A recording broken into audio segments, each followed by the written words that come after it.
We ate a lot of food as missionaries. Just first in the apartments, we would just usually eat a lot of rice and spaghetti. It's just our general kind of staple foods. But when we would eat with members, or when we would buy something to eat, the number one thing that we would usually end up eating was called, if it wasn't already rice or spaghetti, the most common local traditional food was called pat. And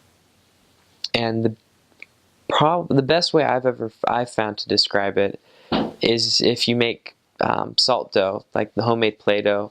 If you make it out of corn flour and you take out the salt, it's essentially, it's kind of like a mashed potato kind of substance with varying textures and colors and things like that.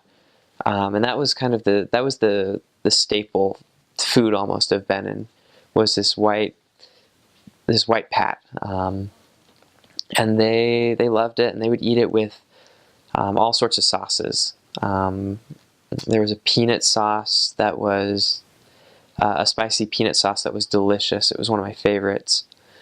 And there's usually fish involved with that one.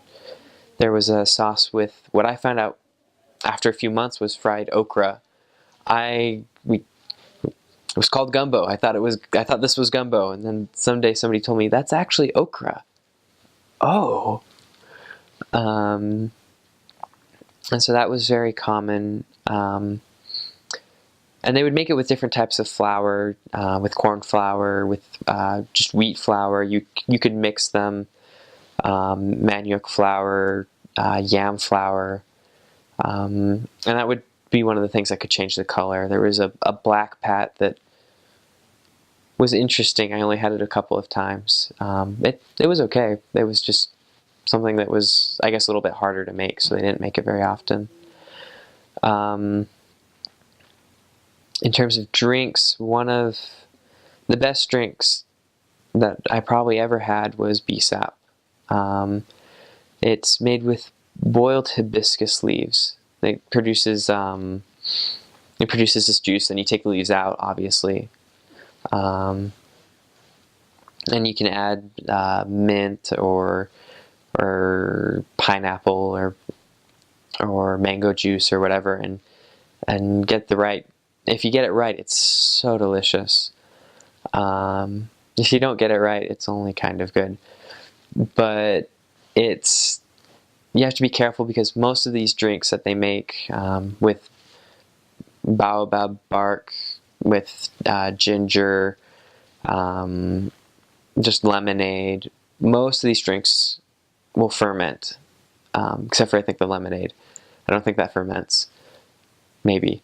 But so they usually keep them frozen, and then when you want some, they'll bring it out and it'll thaw out, because you can't let those sit for more than maybe a day, or they'll start fermenting. I think the food that stuck out the most to me was the pineapple, for sure. It's a fruit. I just remember I had the first pineapple, and the other food was kind of weird. Yeah, it's kind of lots of fish. I wasn't really into that much fish, before my mission, and now I wouldn't go out of my way to eat it, but I can definitely eat fish.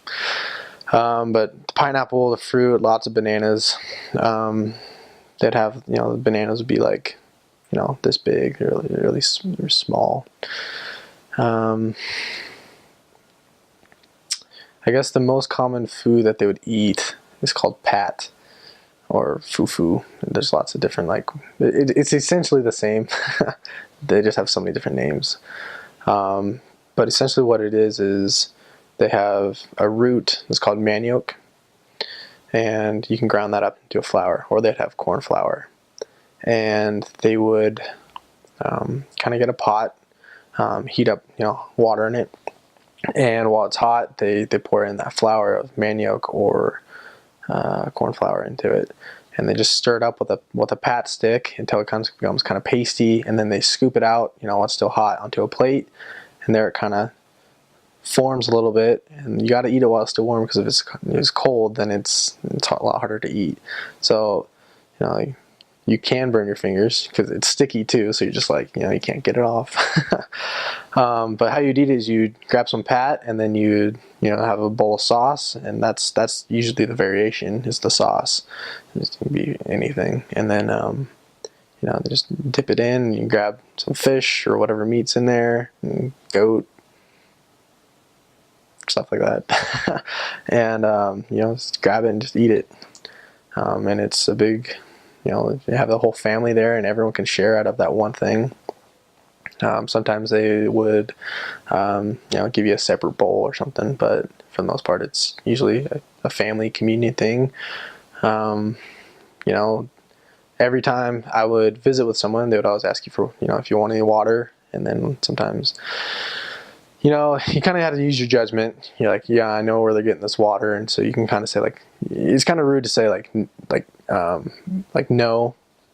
But I mean, if it's unsafe, it's unsafe. So you'd be like, no, I'm not thirsty, but thanks though. You don't want to be like, hey, like, you got that from the well. No. But kind of pass around water, usually I would, start. So it was kind of like, okay, so you drink from a bowl, and then you pass it to my companion, and then everyone drinks water. So then that's kind of how you drink. Also, another way that was kind of cool is they had water bags, and it's kind of like sealed off water. You buy it for like 25 sifa, which is about 5 cents. Okay. And you kind of just bite off the corner, and you just kind of squeeze it and drink it, and then you kind of let it fall out of your hand, because that's just how everyone is. Just trash everywhere. There's no trash cans, no public trash cans, and you're not going to walk around with that all day, so you just kind of throw it on the ground. That was pretty strange, when I first got out there, is how much trash there was everywhere. It's kind of how people would deal with trash. They just sweep it up in a pile. Usually in the morning, you just see lots of, usually the women, actually it's always the women, out there sweeping all the trash that accumulated during the night or during the previous day in front of their house, and they put it in a pile and they just burn it to walk away. And so you walk out in the morning and there's lots of fires going on. I guess my favorite food to eat was called jinkime, and it's a red pat.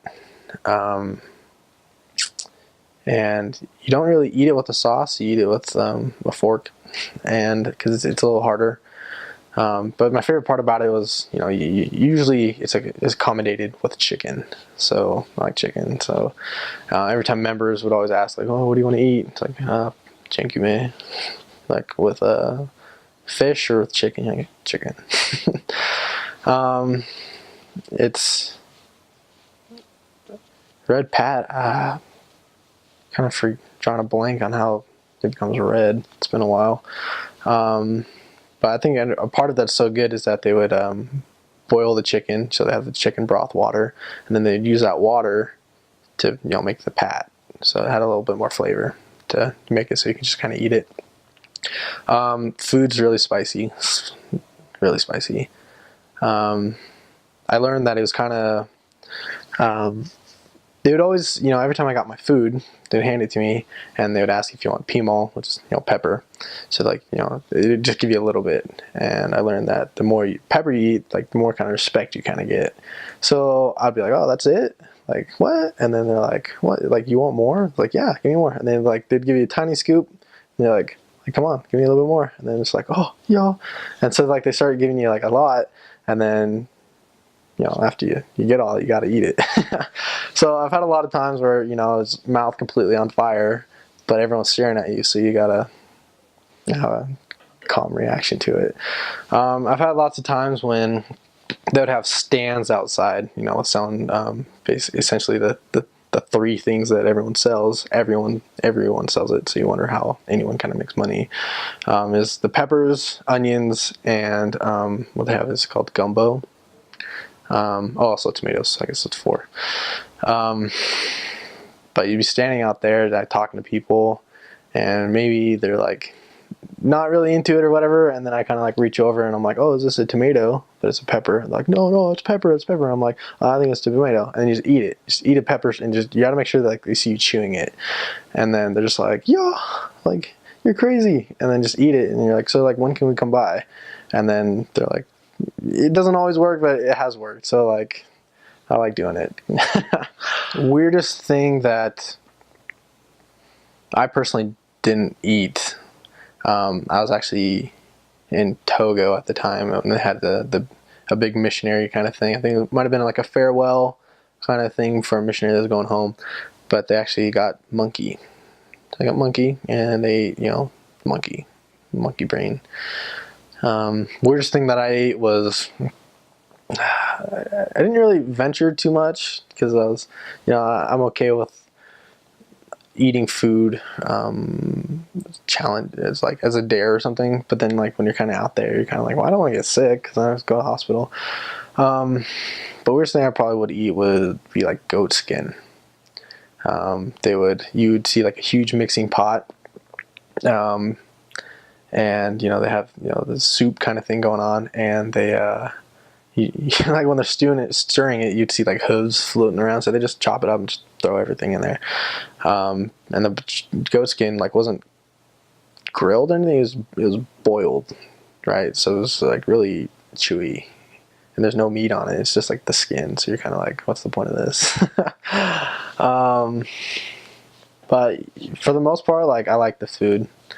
I did. The fish was kind of weird to get used to, but I did like the food. I guess technically you're not supposed to buy food on the side of the roads just because it's badly prepared, mal prepared, and but you know what, like it's hard to just cook every day. Sometimes you're like, I just want to buy some rice and beans, so you just buy some rice and beans. I think one of my favorite things to just buy off the street in Togo was the spaghetti. They'd make it like with tomato sauce, and they would put a lot of mayonnaise and a lot of mayonnaise and a lot of stuff. It'd be like mayonnaise and tomato, and it was like with pepper in it, so it's hot. And they would make an omelet and put the omelet on top. So I never had like spaghetti with mayonnaise with an omelet. It was really good. It's like my favorite thing to get. It was only like $1 for a plate, so eat pretty good.